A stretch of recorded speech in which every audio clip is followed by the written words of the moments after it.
मंत्री राजनाथ सिंह जी।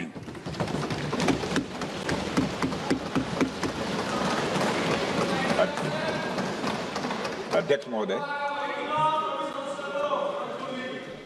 महोदय, सबसे पहले तो मैं आपके माध्यम से सदन के सभी दलों के मैंने जितने भी हमारे सम्मानित सदस्य हैं उनके प्रति आभार व्यक्त करना चाहता हूं कि ऑपरेशन सिंदूर की जो शानदार कामयाबी हासिल हुई है उस पर चर्चा करने के लिए आज सदन पूरी तरह से तैयार है। अध्यक्ष महोदय, सबसे पहले मैं इस सदन के माध्यम से मैं देश के उन वीर सपूतों को, उन बहादुर सैनिकों को नमन करता हूं जिन्होंने की राष्ट्र की सीमाओं की रक्षा के लिए आज जब भी आवश्यकता पड़ी है अपना बलिदान देने में वह पीछे नहीं रहे हैं। आज भी वह तैयार हैं और आज भी वह तत्पर हैं। साथ ही मैं उन सैनिकों की स्मृति को भी अध्यक्ष महोदय नमन करता हूं जिन्होंने की भारत की एकता और अखंडता सुनिश्चित करने के लिए अपना सर्वस्व बलिदान कर दिया। मैं पूरे देश की तरफ से सेनाओं के सभी जवानों के प्रति कृतज्ञता व्यक्त करता हूं। अध्यक्ष महोदय, आज मैं आपकी अनुमति से ऑपरेशन सिंदूर से जुड़े कुछ महत्वपूर्ण तथ्यों और विषयों को सदन के समक्ष रखने के लिए यहां खड़ा हूं। अध्यक्ष महोदय, 6 और 7 मई 2025 को भारतीय सेनाओं ने ऑपरेशन सिंदूर के नाम से एक ऐतिहासिक सैन्य कार्रवाई को अंजाम दिया। यह केवल एक सैन्य कार्रवाई नहीं थी बल्कि यह भारत की संप्रभुता, उसकी अस्मिता, देश के नागरिकों के प्रति हमारी जिम्मेदारी और आतंकवाद के खिलाफ हमारी नीति का एक इफेक्टिव और डिसाइसिव डेमोन्स्ट्रेशन था। अध्यक्ष महोदय, जैसा इस सदन को जानकारी है, 22 अप्रैल 2025 को जम्मू कश्मीर के पहलगाम क्षेत्र में एक अमानवीय और कायराना आतंकी हमला हुआ।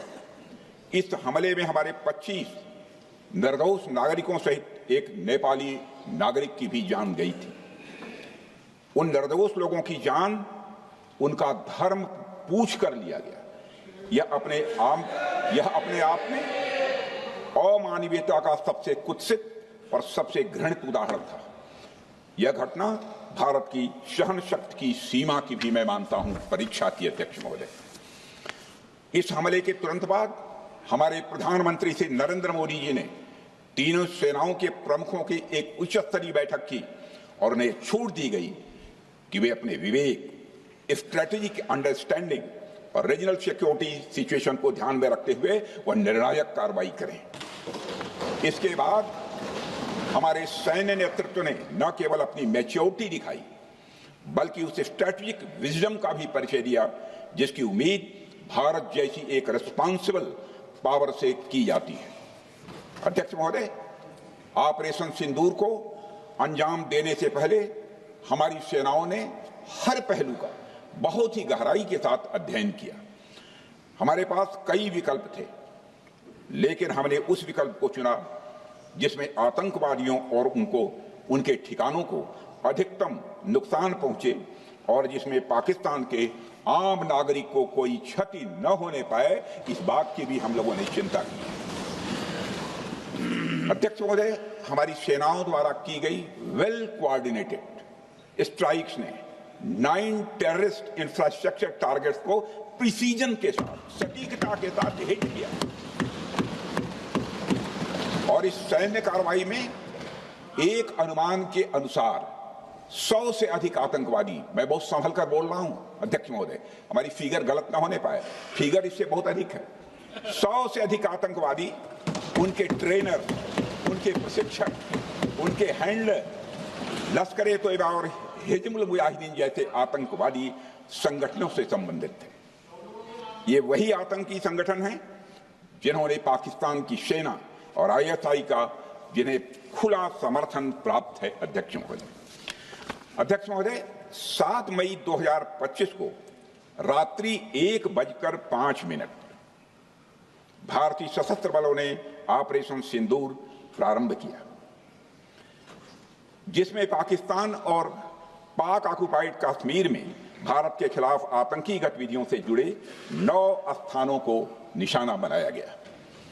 इसमें पीओके के मुजफ्फराबाद में सवाई नाला और सैयदना बिलाल कैंप, कोटली में मस्जिद अब्बास व मसवर रहील शाहिद कैंप, कोटली में गुलपुर कैंप, भिम्बर में बरनाला कैंप, कोटली में अब्बास कैंप और पाकिस्तान के पंजाब प्रांत में बहावलपुर, मुरिदके और सरजाल और मेहमुना जोया शामिल थे। इनमें से 7 आतंकी शिविरों को भारतीय सेना ने पूरी तरह से नष्ट कर दिया, जबकि भारतीय वायुसेना ने मुरिदके और बहावलपुर को नेस्त नाबूद किया, जो लश्कर-ए-तोयबा और जैशे मोहम्मद के केंद्र हैं। पूरा ऑपरेशन मात्र, अध्यक्ष महोदय, जानकर पूरे सदन को प्रसन्नता होगी कि विदिन 22 मिनट्स पूरा ऑपरेशन समाप्त हो गया और हमने आतंकवादियों को उनके घर में घुसकर मारा। सशस्त्र बलों ने हमारी माताओं और बहनों के सिंदूर का बदला लिया और प्रत्येक भारतीय इस भावना से ओत-प्रोत हो गया। अध्यक्ष महोदय, मैं चाहूंगा कि पूरा सदन एक बार हमारे सेना के बहादुर जवानों के शौर्य और पराक्रम का। अध्यक्ष महोदय, यह सिंदूर की लाली शौर्य की कहानी है। यह सिंदूर की लाली शौर्य की कहानी है, भारत के मस्तक पर वीरता की निशानी है। अध्यक्ष महोदय, सेनाओं ने अंधेरी रात होने के बावजूद हमले की सफलता के स्पष्ट एविडेंस भी जुटाए हैं, साक्ष्य है हमारे पास। अध्यक्ष महोदय, हमले के कुछ ही घंटों के भीतर एक प्रेस रिलीज और मीडिया ब्रीफिंग के माध्यम से इन्हें जनता की जानकारी के लिए जारी कर दिया गया था। मुझे यह पुष्टि करते हुए गौरव की अनुभूति हो रही है कि सशस्त्र बल अपने सभी मिशन ऑब्जेक्टिव्स को पूरा करने में पूरी तरह से सक्षम रहे और साथ ही कामयाब रहे। अध्यक्ष महोदय, 7 मई 2025 को हमले माने 1:35 के तुरंत बाद भारतीय डीजीएमओ ने हॉटलाइन संदेश के माध्यम से पाकिस्तान के डीजीएमओ यानी डायरेक्टर जनरल मिलिट्री ऑपरेशन से संपर्क किया और टेरर इंफ्रास्ट्रक्चर के खिलाफ हमारे हमले के रेशनल और मेथोडोलॉजी के बारे में पूरी जानकारी दी और यह तथ्य भी बताया ये हमले एस्केलेटरी नेचर वाले नहीं थे, माने इसको हम आगे नहीं बढ़ाना चाहते। जिन मुहि मारा तीन मुहि मारे। अध्यक्ष महोदय, जिस प्रकार प्रभु हनुमान ने लंका में अपनी रणनीति बनाई थी, उसी प्रकार हमने भी उन्हीं को निशाना बनाया जिन्होंने हमें नुकसान पहुंचाया था। हालांकि पाकिस्तान ने इस रेशनल को समझने से इनकार कर दिया और अगले कुछ दिनों तक सिविलियन और सैन्य ठिकानों पर गोलीबारी करके बड़े पैमाने पर सीज फायर वायलेशन करके स्थिति को एस्केलेट करने की उसने कोशिश की। अध्यक्ष महोदय, 7-8 मई 2025 की रात को क्लियरली आइडेंटिफाइड आतंकवाद संबंधी ठिकानों पर हमारे सफल ऑपरेशन के बाद, सफल हमले के बाद पाकिस्तान ने स्थिति को एस्केलेट कर दिया और अनमैन्ड एरियल सिस्टम और अन्य साधनों का उपयोग करके भारतीय वायुसेना के बेसेस, भारतीय वायुसेना के सेंसर्स और सेना के फॉर्मेशन हेडक्वार्टर से लेकर ब्रिगेडों तक पर भी उसने हमला कर दिया। हालांकि हमारी इंटीग्रेटेड एयर डिफेंस ग्रिड और काउंटर यूएस ग्रिड ने इन हमलों को सफलतापूर्वक विफल कर दिया। अध्यक्ष महोदय, यस-400 यमारसैन आकाश मिसाइल सिस्टम और एयर डिफेंस गन्स बहुत प्रभावी साबित हुई हैं। अध्यक्ष महोदय, इस एस्केलेशन पर हमारा जवाबी हमला स्विफ्ट, प्रोपोर्शनेट और नबातुला था। अध्यक्ष महोदय, जिसमें 8 मई 2025 को केवल चुनिंदा पाकिस्तानी एयर डिफेंस सिस्टम और सेंसर नेटवर्क को प्रिसीजन गाइडेड मिशन द्वारा म्यूनिशंस द्वारा जो है टारगेट किया गया। अध्यक्ष महोदय, हमारी कार्रवाई पूरी तरह से सेल्फ डिफेंस में थी, न तो वह प्रोवोकेटिव थी और न तो एक्सपेंशनिस्ट थी। पाक द्वारा ये हमले 7 मई 25 से लगातार चले और 10 मई 2025 को रात लगभग 1:30 पर पाकिस्तान ने बड़े पैमाने पर भारत के ऊपर मिसाइल, ड्रोन, रॉकेट और अन्य लॉन्ग रेंज वेपन्स का इस्तेमाल किया। इसके साथ साथ उन्होंने इलेक्ट्रॉनिक वॉरफेयर से जुड़ी टेक्नोलॉजीज का भी सहारा लिया। अध्यक्ष महोदय, उनके निशाने पर हमारे भारतीय वायुसेना के अड्डे, थल सेना के एम्यूनिशन डिपोज, हवाई अड्डे और मिलिट्री कैंट थे। अध्यक्ष महोदय, यह कहते हुए मुझे गौरव की अनुभूति हो रही है कि हमारे air defence system, counter drone system और इलेक्ट्रॉनिक इक्विपमेंट्स ने पाकिस्तान के इस हमले को पूरी तरह से नाकाम कर दिया। पाकिस्तान हमारे किसी भी टारगेट को हिट नहीं कर पाया अध्यक्ष महोदय, और हमारे किसी भी इंपॉर्टेंट एसेट को नुकसान नहीं हुआ है। हमारी सुरक्षा व्यवस्था अध्यक्ष महोदय चाक चौबंद थी और हर हमले को हम लोग रोका गया। मैं इसके लिए भारतीय सेना के बहादुर सैनिकों की जमकर सराहना करता हूं, जिन्होंने दुश्मन के हर मंसूबे पर पानी फेर दिया। और अपने प्रतिपक्ष के मित्रों से भी कहना चाहता हूं, एक बार फिर से भारत के सेना के जवानों का कम से कम मेज थपथपाकर उनका अभिनंदन करिए। बहुत बहुत धन्यवाद। बहुत बहुत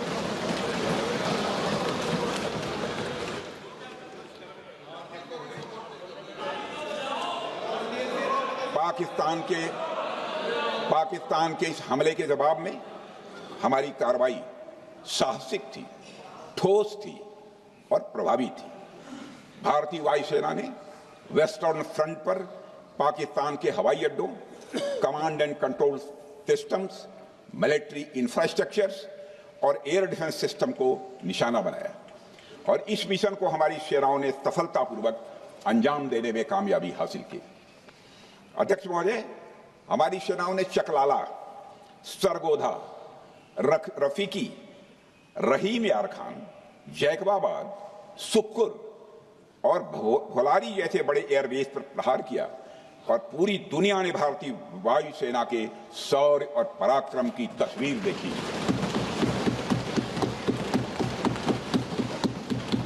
अध्यक्ष महोदय, ऑपरेशन सिंदूर ट्राई सर्विसेज कोऑर्डिनेशन का एक बेमिसाल उदाहरण था।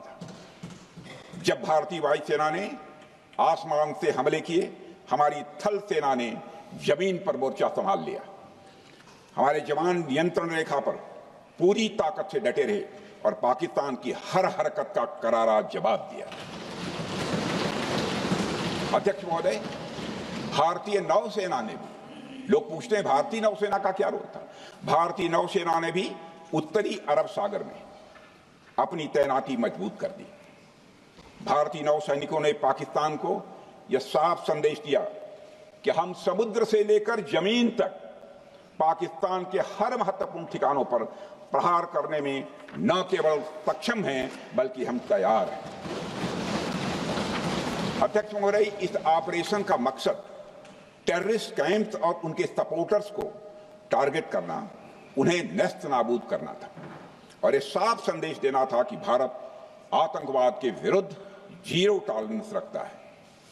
भारत ने कार्रवाई इसलिए रोकी क्योंकि कॉन्फ्लिक्ट के पहले और उसके दौरान जो भी पॉलिटिकल और मिलिट्री ऑब्जेक्टिव्स तय किए गए थे उसे हम पूरी तरह से हासिल कर चुके थे।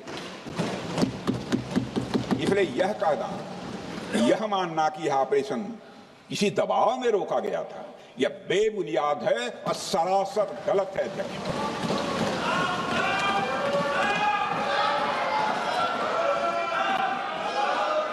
मैं सदन को फिर से आश्वस्त करना चाहता हूं, अपने राजनीतिक जीवन में अध्यक्ष महोदय, मैं आपके माध्यम से सदन को आश्वस्त करना चाहता हूं, अपने राजनीतिक जीवन में जानबूझकर कभी भी असत्य न बोलूं, इसकी भरपूर कोशिश की है मैंने, चाहे सदन हो अथवा सदन के बाहर। अध्यक्ष महोदय, मैं आपके माध्यम से सदन को यह भी अवगत कराना चाहता हूं,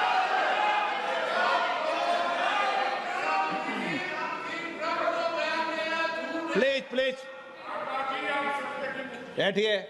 आप क्यों खड़े हैं? अध्यक्ष महोदय, मैं आपके माध्यम से सदन को यह भी अवगत कराना चाहूंगा कि सीमा पार करना या वहां की टेरिटरी कैप्चर करना इस ऑपरेशन का उद्देश्य नहीं था। ऑपरेशन सिंदूर प्रारंभ करने का मकसद था अध्यक्ष महोदय उन टेरर नर्सरीज को खत्म कर देना जिन्हें पाकिस्तान ने बरसों से पाला पोसा था, और यह ऑपरेशन उन मासूम परिवारों को न्याय दिलाने के लिए लॉन्च किया गया था जिन्होंने पाक स्पॉन्सर्ड टेररिस्ट अटैक्स में अपने प्रियजनों को खोया था। हमारी सेनाओं ने सिर्फ उनको टारगेट किया जो इन आतंकियों को सपोर्ट करते हुए भारत पर हमला करने की कोशिश में लगातार शामिल थे। अध्यक्ष महोदय, ऑपरेशन सिंदूर का ओवरऑल पॉलिटिको मिलिट्री ऑब्जेक्टिव यह था कि आतंकवाद के रूप में प्रॉक्सी वार लड़ रहे पाकिस्तान को सजा दी जाए, और इसी वजह से आर्म फोर्सेस को पूरी आजादी दी गई थी कि वे अपने टारगेट खुद चुने और करारा जवाब दें। और इस ऑपरेशन का उद्देश्य कोई भी युद्ध छेड़ना नहीं था, बल्कि फोर्स के डिमॉन्स्ट्रेटिव यूज से एडवर्सरी को झुकने के लिए मजबूर करना था। 10 मई की सुबह जब भारतीय वायुसेना ने पाकिस्तान की मल्टीपल एयरफील्ड्स पर करारा प्रहार किया तो पाकिस्तान ने हार मान ली अध्यक्ष महोदय, और हॉस्टिलिटी रोकने की कोशिश की। अब रोक दीजिए महाराज। उन्होंने एक कोशिश की, हमारे डीएमओ से बात की, महाराज अब रोक दीजिए, बहुत हो गया। यह पेशकश इस कैबिनेट के साथ स्वीकार की गई थी। सुने, रुकिए तो रुकिए, बता दूंगा,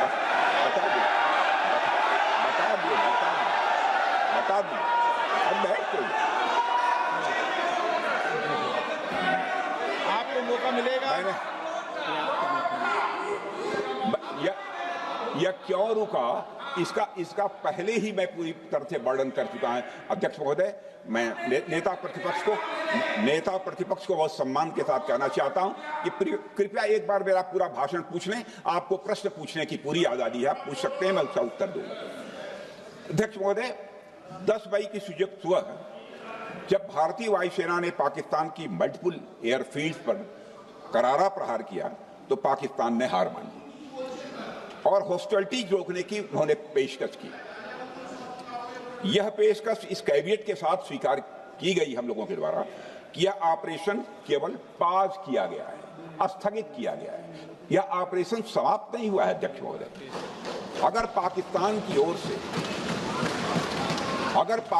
की ओर से भविष्य में कोई भी मिस एडवेंचर हुआ तो यह ऑपरेशन अध्यक्ष महोदय, मैं सदन को आश्वस्त करना चाहता हूं, दोबारा प्रारंभ हो।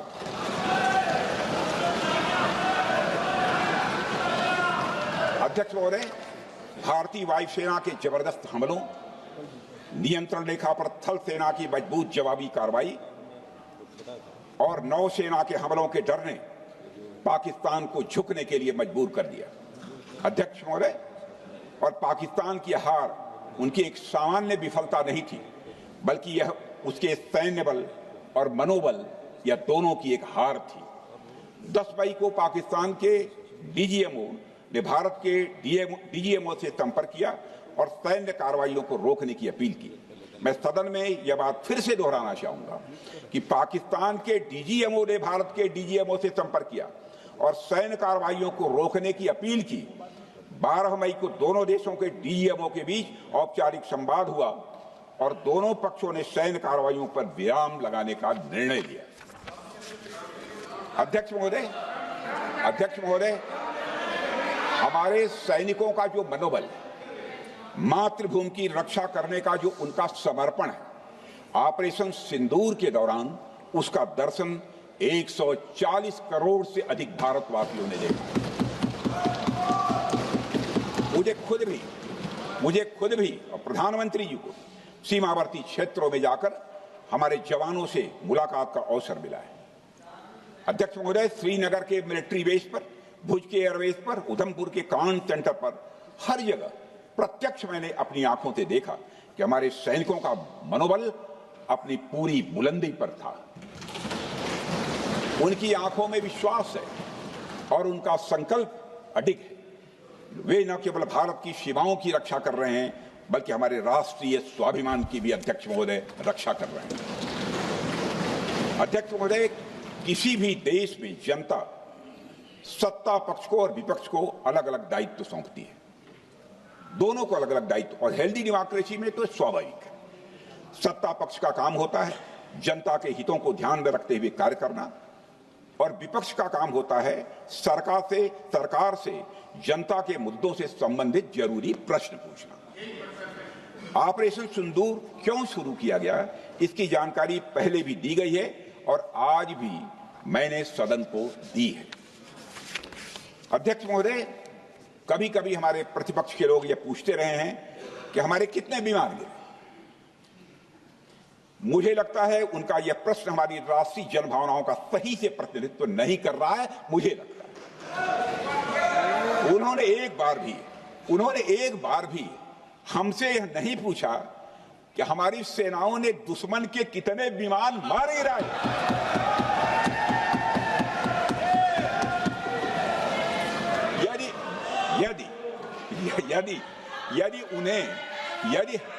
यदि उन्हें प्रश्न पूछना ही है अध्यक्ष महोदय, तो उनका प्रश्न यह होना चाहिए, क्या भारत ने आतंकवादी ठिकानों को तबाह किया? तो उसका उत्तर है हाँ।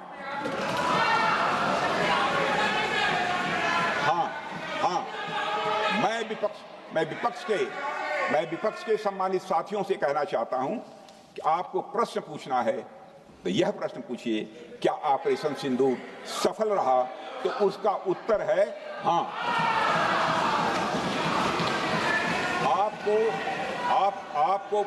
आपको प्रश्न पूछना है तो यह प्रश्न पूछिए कि जिन आतंकियों ने हमारी बहनों, हमारी बेटियों का सिंदूर मिटाया, क्या हमारी सेनाओं ने ऑपरेशन सिंदूर में उन आतंकियों के आकाओं को मिटाया? तो इसका उत्तर है हाँ। और आपको प्रश्न पूछना है तो यह पूछिए कि इस ऑपरेशन में क्या हमारे जाबाज सैनिकों को कोई क्षति हुई है? तो उसका उत्तर है नहीं। अध्यक्ष महोदय, लक्ष्य जब बड़े हो तो अपेक्षाकृत छोटे मुद्दों पर हमारा ध्यान नहीं जाना चाहिए। लक्ष्य बड़े हों तो छोटे मुद्दों पर, अपेक्षाकृत जो छोटे मुद्दे होते हैं कंपैरेटिवली, उन पर ध्यान नहीं जाना चाहिए, क्योंकि छोटे मुद्दों पर ही ध्यान देते रहने से देश की सुरक्षा और सैनिकों के सम्मान और उत्साह जैसे बड़े मुद्दों से ध्यान हट सकता है, जैसा कि विपक्ष के हमारे कुछ साथियों के साथ हो रहा है। अब चूंकि विपक्ष के मित्र ऑपरेशन सिंदूर को लेकर उचित प्रश्न नहीं पूछ पा रहे हैं, तो उन्हें मैं क्या बताऊं अध्यक्ष महोदय। मैं लगभग 4 डिकेड से अधिक समय से राजनीति में, सत्ता पक्ष हो या विपक्ष हो, अपनी पार्टी हो या दूसरी पार्टी हो, कभी भी किसी के साथ दलगत राजनीति को मैंने शत्रुतापूर्ण तरीके से जिंदगी में नहीं देखा है मैंने अध्यक्ष महोदय।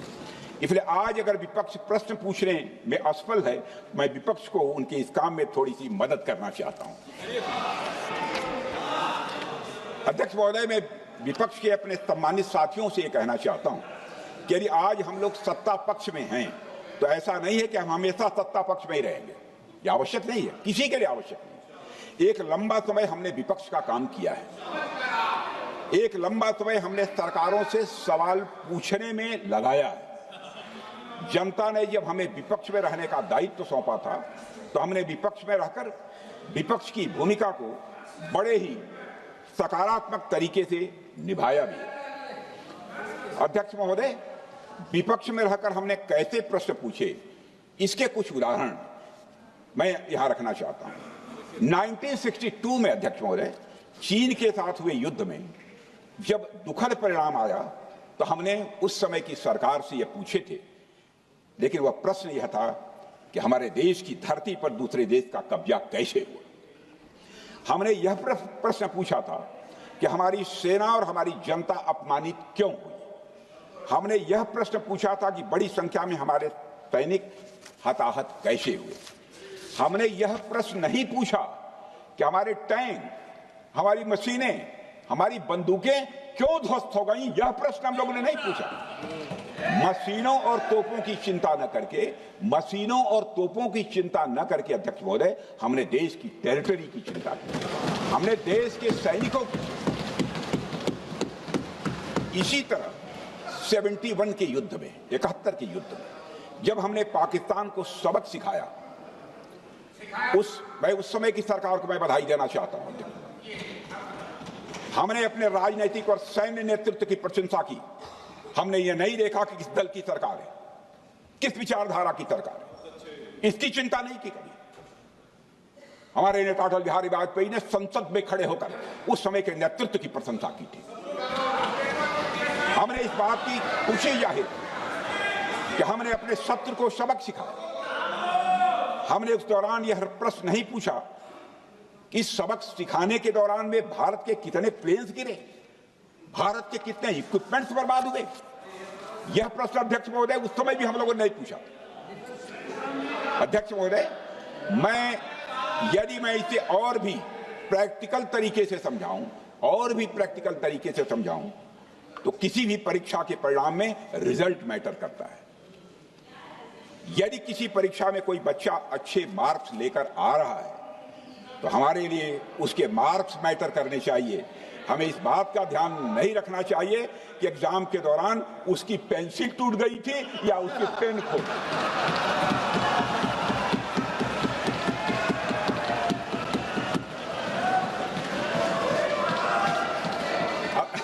अध्यक्ष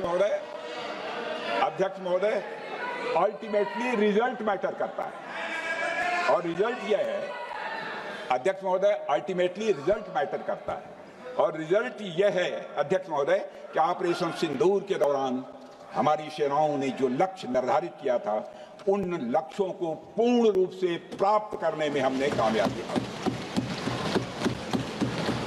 अध्यक्ष महोदय, भारत हमेशा से पाकिस्तान सहित अपने पड़ोसी देशों से मित्रता और सौहार्द सहयोगपूर्ण संबंध का सदैव इच्छुक रहा है। इसके लिए भारत की सभी सरकारों ने ईमानदारी से प्रयास भी किए हैं।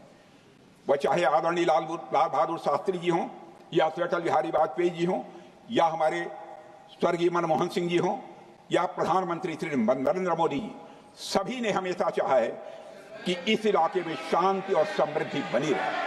सभी ने यह चाहा। अध्यक्ष महोदय, यह बात हमारी सिविलाइजेशनल वैल्यूज के साथ मेल खाती है, इसलिए ऐसा हुआ। अध्यक्ष महोदय, पूरा विश्व जानता है कि पूर्व प्रधानमंत्री से अटल बिहारी वाजपेयी जी ने शांति का संदेश लेकर 1999 में लाहौर बस यात्रा की थी। वह सिर्फ एक यात्रा नहीं थी, वह यात्रा भारत की संस्कृति और शांति की प्रतीक थी। यह हमारे भारत की प्रकृति थी। लाहौर पहुंचकर से अटल बिहारी वाजपेयी जी ने मीनारे पाकिस्तान पर विजिटर्स रूप में जो लिखा था, जिसका जिक्र लोग आज भी करते हैं, और उन्होंने लिखा था, उसकी मैं चर्चा करता हूं। उन्होंने लिखा था कि मीनारे पाकिस्तान से मैं पाकिस्तान की जनता को यह विश्वास दिलाना चाहता हूं कि भारत अस्थायी शांति और मित्रता का आकांक्षी है। मैंने पहले भी कहा है और फिर भी कहता हूं, एक स्थिर और समृद्ध पाकिस्तान भारत के हित में है, इसमें कोई संदेह नहीं होना चाहिए। अध्यक्ष महोदय, यह हमारी सोच थी,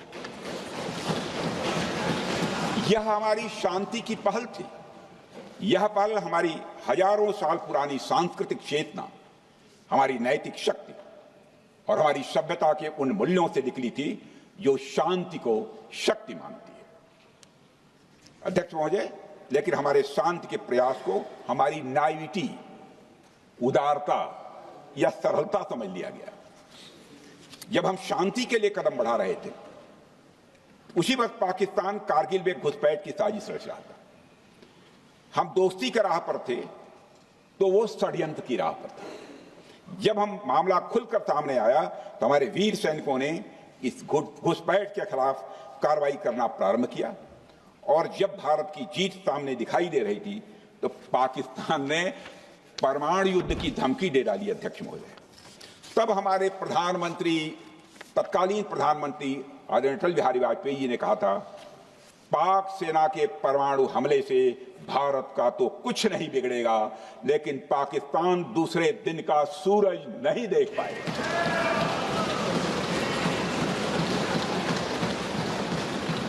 यानी अटल जी जो शांति का पैगाम लेकर गए, वही अटल जी शक्ति का भी परिचय देने में तनिक भी नहीं हिचके। यही है भारत।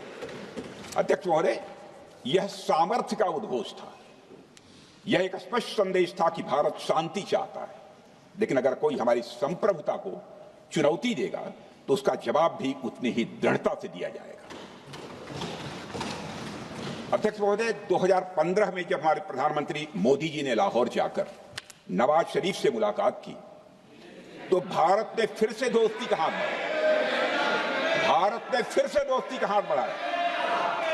अध्यक्ष महोदय, हम वाकई में शांति की राह पर चलना चाहते थे, क्योंकि हमारी मूल प्रकृति बुद्ध की है, युद्ध की नहीं है। हमारी सरकार ने भी पाकिस्तान के साथ शांति स्थापित करने के अनेक प्रयत्न किए हैं, लेकिन बाद में हमने 2016 में सर्जिकल स्ट्राइक से, 2019 में बालाकोट में एयर स्ट्राइक से और 2025 के ऑपरेशन सिंदूर से हमने शांति स्थापित करने का दूसरा रास्ता अपनाया है। अध्यक्ष महोदय, अब हमारे प्रधानमंत्री श्री नरेंद्र मोदी जी और हमारी सरकार का स्टैंड बिल्कुल क्लियर है कि टेररिज्म और टॉक्स ये दोनों साथ नहीं चल सकते, क्योंकि सभ्य मुल्कों के बीच बातचीत होती है। अध्यक्ष महोदय, लोकतांत्रिक देशों में बातचीत होती है, पर एक ऐसा देश जिसके वजूद में लोकतंत्र का एक कतरा भी न हो और सिर्फ रिलीजियस फैनेटिसिज्म, टेररिज्म और हेट्रेड अगेंस्ट इंडिया हो, उसके साथ संवाद किसी भी सूरत में नहीं किया जा सकता। क्योंकि टेररिज्म की भाषा जो अध्यक्ष महोदय होती है, वह खून, डर और नफरत है, संवाद नहीं।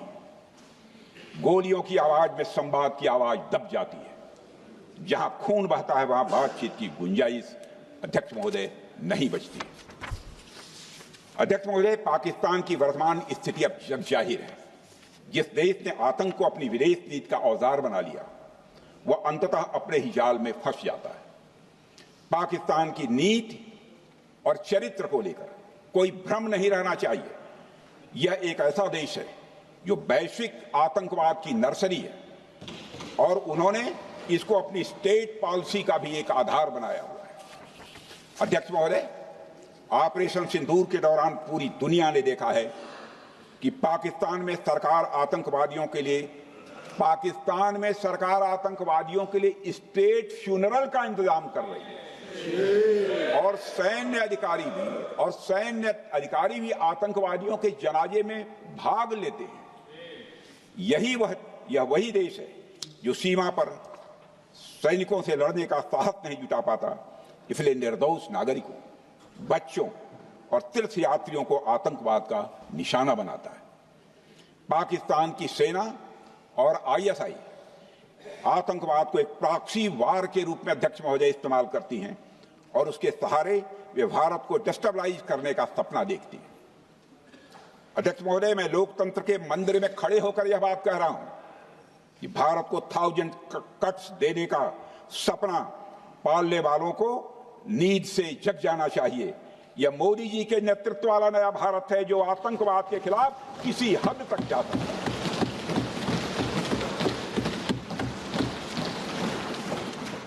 अध्यक्ष महोदय, आप भारत का इतिहास जानते हैं। देखिए, हमने कभी भी किसी की 1 इंच जमीन पर आज तक कभी कब्जा नहीं किया है। हम यह भी जानते हैं कि युद्ध अपनी बराबरी वालों से करना चाहिए। ऐसा गोस्वामी तुलसीदास जी ने लिखा है और गोस्वामी तुलसीदास जी कहते हैं कि नीति ऐसी ही होनी चाहिए। प्रीति और बैर बराबरी वाले से ही करनी चाहिए। शेर यदि मेढकों को मारे तो उसका बहुत अच्छा संदेश नहीं जाता है अध्यक्ष महोदय। और अध्यक्ष महोदय, हमारे देश की सेना शेर है।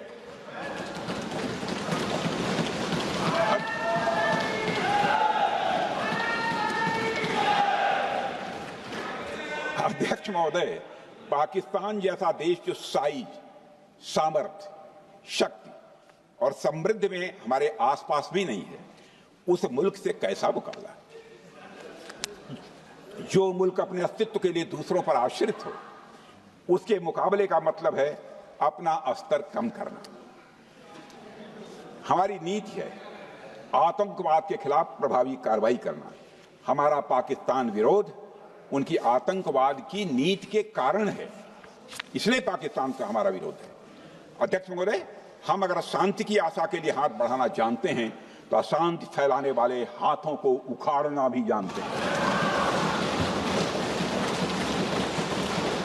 अध्यक्ष महोदय, अगर शांति के प्रयास करना हम जानते हैं तो दुष्टों को जो भाषा समझ में आए उसी भाषा में समझाना भी जानते हैं। सठे साक्ष्यम समाचरेत, अर्थात दुष्ट के साथ दुष्टता का ही व्यवहार करना पड़ता है कभी कभी।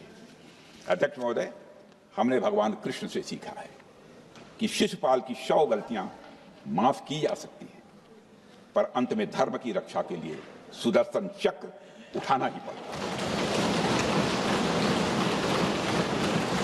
हमने पार्लियामेंट का अटैक सहा है अध्यक्ष महोदय, 2008 का मुंबई अटैक सहा है, झेला है, लेकिन अब हमने कह दिया है enough is enough.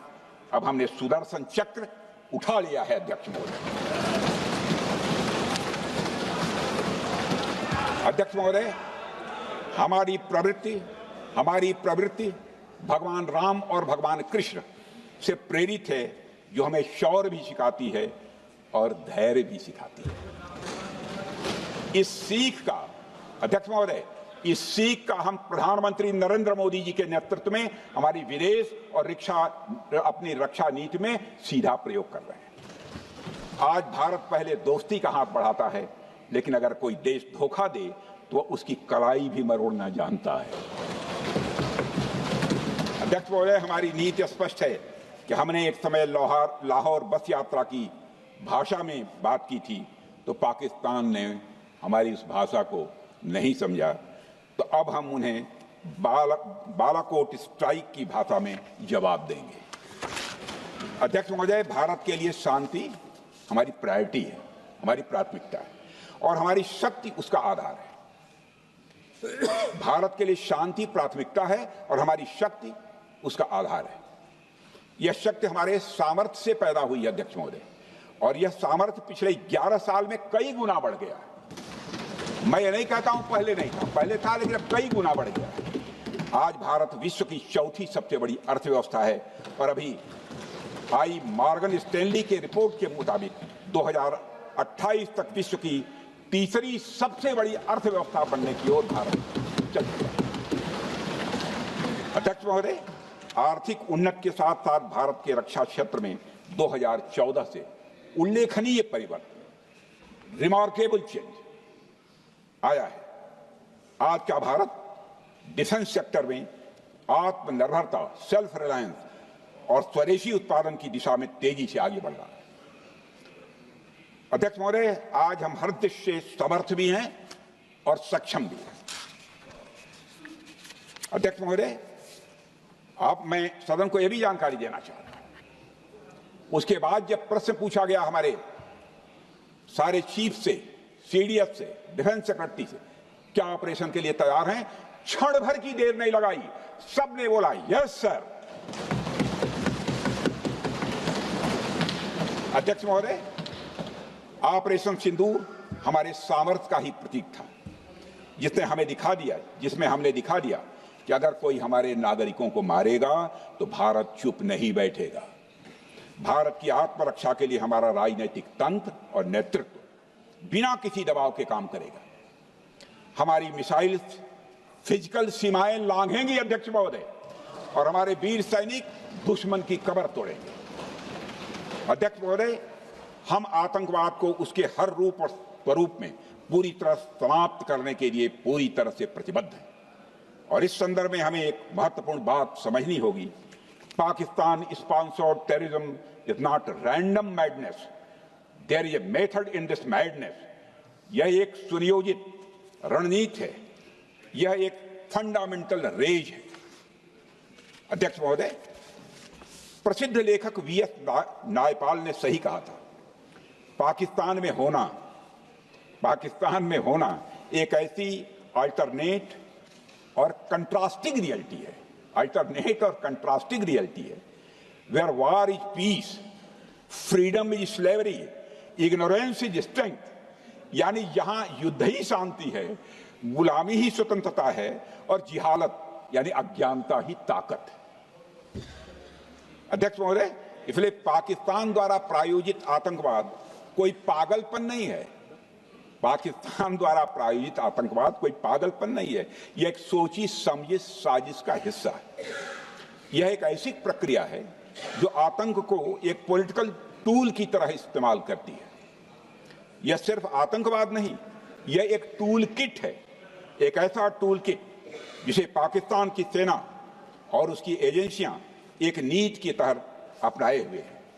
This tool kit is an opposition to civilized code of conduct that the rest of the world prefers to abide by।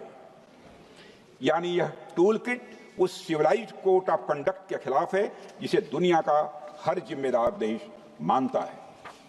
अध्यक्ष महोदय, यह एक कट्टरपंथी सोच की उपज है जिसमें सहिष्णुता के लिए कोई जगह नहीं।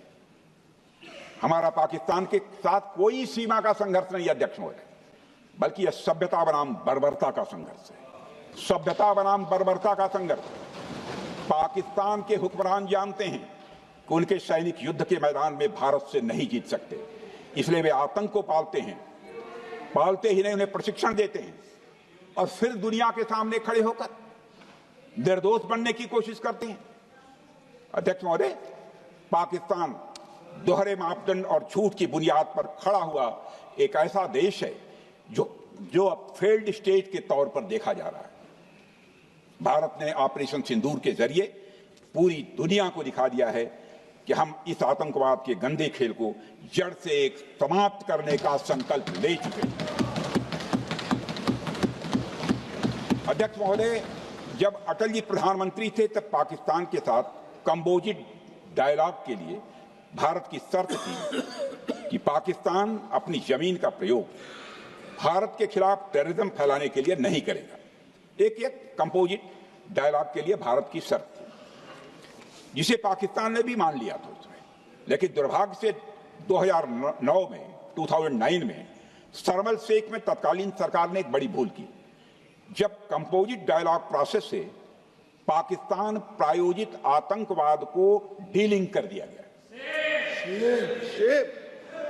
यानी बातचीत जारी रखने के लिए पाकिस्तान द्वारा अपनी जमीन को आतंकवाद के लिए प्रयोग न करने की शर्त को ही डाइल्यूट कर दिया गया। मैं मानता हूं यह भारत की स्ट्रेटेजिक पोजीशनिंग को कमजोर करने वाला एक कदम था।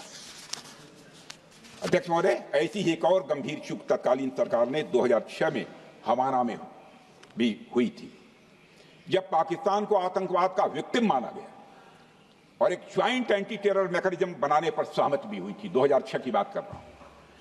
अध्यक्ष महोदय, यह सोचने वाली बात है कि जो देश आतंक को पैदा करता है, उसे पालता है, उस देश को ही आतंक से पीड़ित मान लेना कितना बड़ा स्ट्रेटेजिक ब्लंडर है।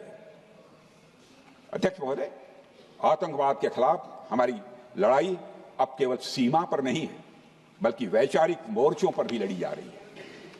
इसी उद्देश्य से प्रधानमंत्री जी कई हाई लेवल डेलीगेशंस का गठन भी उन्होंने किया था, जिसमें हमारे लगभग अधिकांश दलों के सम्मानित सदस्य उसमें शामिल थे। उसमें विभिन्न राजनीतिक दलों के रिप्रेजेंटेटिव शामिल हैं और सचमुच इस समिति ने वैश्विक मंचों पर जाकर भारत की बात बहुत ही प्रभावी तरीके से रखी और आतंकवाद के विरुद्ध वैश्विक समर्थन को उन्होंने मजबूत किया।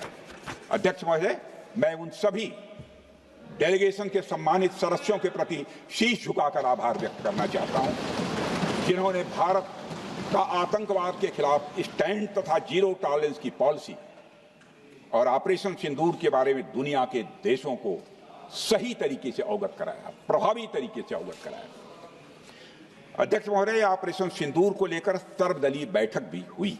आई am very happy to tell the house I am very happy to tell the House that during Operation Sindoor, all the political parties of the country kept aside all ideologies and differences and showed solidarity with the nation, with the soldiers and with the government. फिर इसके लिए आभार व्यक्त करता हूं। मुझे लगता है यही इस देश के लोकतंत्र की खूबसूरती है। अध्यक्ष महोदय, जैसा कि हमारे माननीय प्रधानमंत्री मोदी जी ने भी कहा है कि ऑपरेशन सिंदूर अभी रुका है, समाप्त नहीं हुआ है। यदि आवश्यकता पड़ी, यदि पाकिस्तान फिर किसी नापाक हरकत की कोशिश करता है तो हम और भी कठोर और निर्णायक कार्रवाई करने के लिए तैयार हैं। अध्यक्ष महोदय, ऑपरेशन सिंदूर के माध्यम से पाकिस्तान के मन में भारत को लेकर जो बहुत बड़ी गलतफहमी थी वह हमने दूर कर दी है। और मेरी दूर थोड़ी बहुत बची है भी होगी तो उसको भी दूर कर देंगे। अध्यक्ष महोदय, मुझे महाकवि राष्ट्र कवि रामधारी सिंह जी दिनकर की कुछ पंक्तियां याद आती हैं। अध्यक्ष महोदय, क्षमाशील हो रिपु समक्ष, तुम हुए विनत जितना ही, दुष्ट कौरवों ने तुमको कायर समझा उतना ही। अध्यक्ष महोदय, भारत ने न केवल अपनी सैन्य क्षमता का प्रदर्शन किया, बल्कि अपनी राष्ट्रीय दृढ़ता, नैतिकता और राजनीतिक कुशलता का भी परिचय दिया है। भारत अब किसी भी आतंकी हमले का निर्णायक और स्पष्ट उत्तर देगा। अध्यक्ष महोदय, हमने एक नई लक्ष्मण रेखा खींच ली है। अब आतंकवाद को आश्रय और समर्थन देने वालों को कोई शरण नहीं मिलेगी। और अध्यक्ष महोदय, भारत किसी भी तरीके से किसी भी तरह के न्यूक्लियर ब्लैकमेलिंग या दबावों के आगे अब झुकने वाला नहीं है।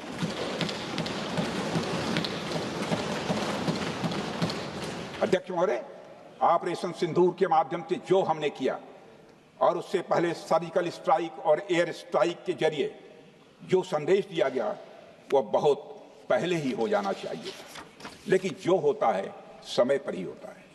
अध्यक्ष महोदय, हमारी सरकार ने आतंकवाद के खिलाफ हमारी जीरो टॉलरेंस की नीति को दुनिया के हर मंच पर पूरी तरह से स्पष्ट कर दिया है और हम उस पर कोई समझौता किसी भी सूरत में नहीं करने वाले हैं। अभी कुछ सप्ताह पहले मुझे शंघाई कोऑपरेशन ऑर्गेनाइजेशन की डिफेंस मिनिस्टर्स मीटिंग में जाने का अवसर मिला था। वहां जो डिक्लेरेशन तैयार किया जा रहा था उसमें आतंकवाद पर भारत का स्टैंड डाइल्यूट हो रहा था। हमने साफ कह दिया कि जब तक आतंकवाद के मुद्दे पर भारत का स्टैंड रखा नहीं जाएगा, हम किसी ज्वाइंट स्टेटमेंट पर साइन नहीं करेंगे और इसकी वजह से वहां कोई ज्वाइंट स्टेटमेंट नहीं आया। अध्यक्ष महोदय, इसका परिणाम क्या? अब देखिए, हमारे प्रधानमंत्री जी ब्रिक्स की बैठक में ब्राजील गए, करिश्मा किया है हमारे प्रधानमंत्री। तो चीन की मौजूदगी में जो ज्वाइंट डिक्लेरेशन आया उसमें जम्मू व कश्मीर में हुए आतंकी हमले को कंडेम भी किया गया। यह प्रधानमंत्री ने करिश्मा करके दिखाया, यानी भारत की बात अंततः मानी गई। और यह ब्रिक्स सम्मेलन के इतिहास में पहली बार हुआ जब जम्मू एवं कश्मीर में हुए किसी आतंकी घटना को खुलकर कंडेम किया गया। मैं इस सदन को याद दिलाना चाहता हूं, 2008 में मुंबई में इतनी बड़ी आतंकी घटना हुई, मगर उस समय की सरकार को जो प्रभावी कार्रवाई करनी चाहिए थी वो नहीं हो पाई लेकिन उसमें सबसे दुखद और आश्चर्य की बात है, कई वर्ल्ड फोरम, इंटरनेशनल फोरम पर जो उसका कंडेमनेशन होना चाहिए, जो उसकी निंदा की जानी चाहिए, वह भी जितना होना चाहिए नहीं हो पाया। अध्यक्ष, यदि आप उस घटना के बाद हुए ब्रिक्स सम्मेलन के डॉक्यूमेंट्स उठाकर देख लीजिए, मुंबई आतंकी हमले का कहीं जिक्र भी नहीं है। और अध्यक्ष महोदय, जब केंद्र में प्रधानमंत्री मोदी जी के नेतृत्व में सरकार बनी तब जाकर कहीं के हालात कुछ बदलने शुरू हुए और साल 2017 में हुए ब्रिक्स सम्मेलन में पहली बार 2017 में हुए ब्रिक्स सम्मेलन में पहली बार आतंकवाद से लश्कर और जैश जैसे आतंकवादी संगठनों को जोड़ा गया। यह भी अपने में करिश्माई काम था। यह परिस्थिति इसलिए बनी क्योंकि इसके ठीक एक साल पहले उरी की घटना के भारत की सेनाओं ने सीमा पर जाकर सर्जिकल स्ट्राइक की थी। हमने दुनिया को बताया कि आतंकवाद के खिलाफ हम सरहद के इस पार भी मारेंगे और जरूरत पड़ी तो आतंकियों के घर में घुसकर भी मारे। यह बदलाव प्रधानमंत्री मोदी जी के नेतृत्व में आया। अध्यक्ष महोदय, यह वही नीति है जो पहले की सरकारों को भी अपनानी चाहिए थी।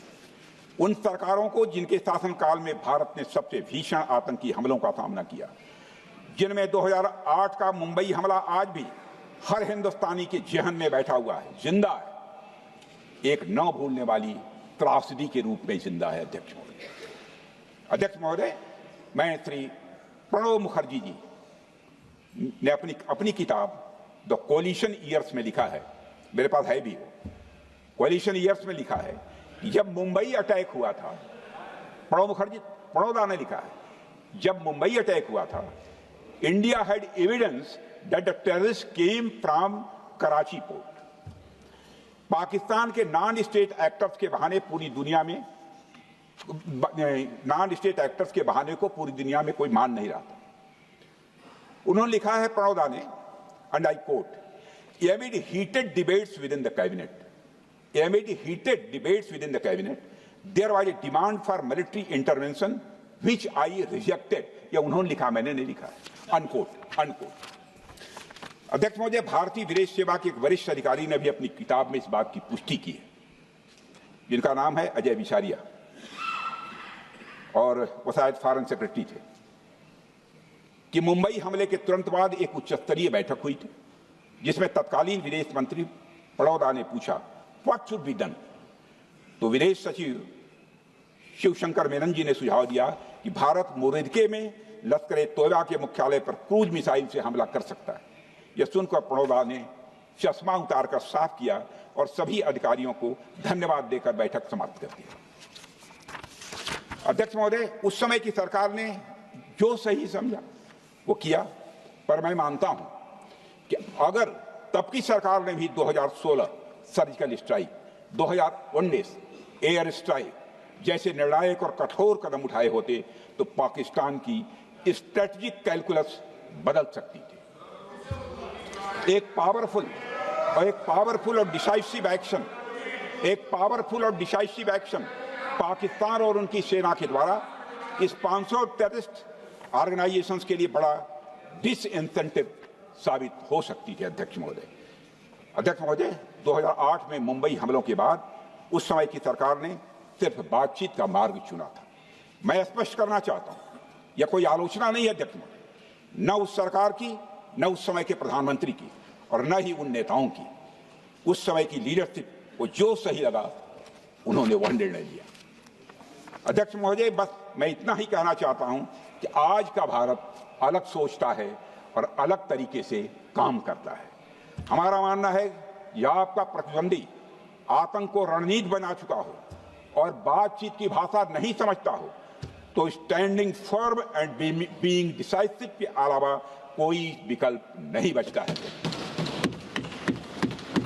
अध्यक्ष महोदय, आज हमारे प्रधानमंत्री मोदी जी के नेतृत्व में भारत वह देश नहीं रहा जो पहले था। Two-day doziers have been replaced by decisive action. Two-day doziers have been replaced by decisive action. आज भारत सहता नहीं है, भारत जवाब देता है। अध्यक्ष महोदय, आज भारत आतंक की जड़ तक जाता है और उसे उखाड़ फेंकने का सामर्थ्य रखता है। अध्यक्ष महोदय, मैं इस सदन को और देश की जनता को यह विश्वास दिलाना चाहता हूं कि हमारी सरकार, हमारी सेनाएं और हमारी लोकतांत्रिक संस्थाएं सब मिलकर, हम और ये सारे लोग सभी मिलकर देश की एकता, अखंडता और सुरक्षा के लिए जो भी कदम उठाना आवश्यक होगा वह कदम उठाएंगे और उसके प्रति हम पूरी तरह से कमिटेड हैं। अध्यक्ष महोदय, अंत में मैं केवल इतना ही कहना चाहता हूं, यह समय एकजुट होकर अपनी सुरक्षा, संप्रभुता और आत्मसम्मान की रक्षा के संकल्प को और अधिक मजबूत करने का है। हमें यह याद रखना होगा कि हमारी सामाजिक और राजनीतिक एकता ही यह हमारी सबसे बड़ी ताकत है। अध्यक्ष महोदय, आतंकवाद को समर्थन देने वालों को यह स्पष्ट संदेश चला गया है कि भारत अपनी मातृभूमि की रक्षा के लिए पूरी तरह से संकल्पबद्ध है। आइए हम सभी दलगत भाव से ऊपर उठकर संगरध्वम के मंत्र से प्रेरणा लेकर एक साथ खड़े हो जाएं और हम इस राष्ट्रीय संकल्प को मजबूत करें। यही हम सबका राष्ट्रीय दायित्व है। और इन्हीं शब्दों के साथ अध्यक्ष महोदय, आपने मुझे विचार रखने का अवसर दिया, आपके प्रति आभार व्यक्त करते हुए और अपने सभी सम्मानित सदस्यों के प्रति धन्यवाद व्यक्त करते हुए अपना निवेदन समाप्त करता हूँ। सबने शांतिपूर्वक श्री गौरव गोगोई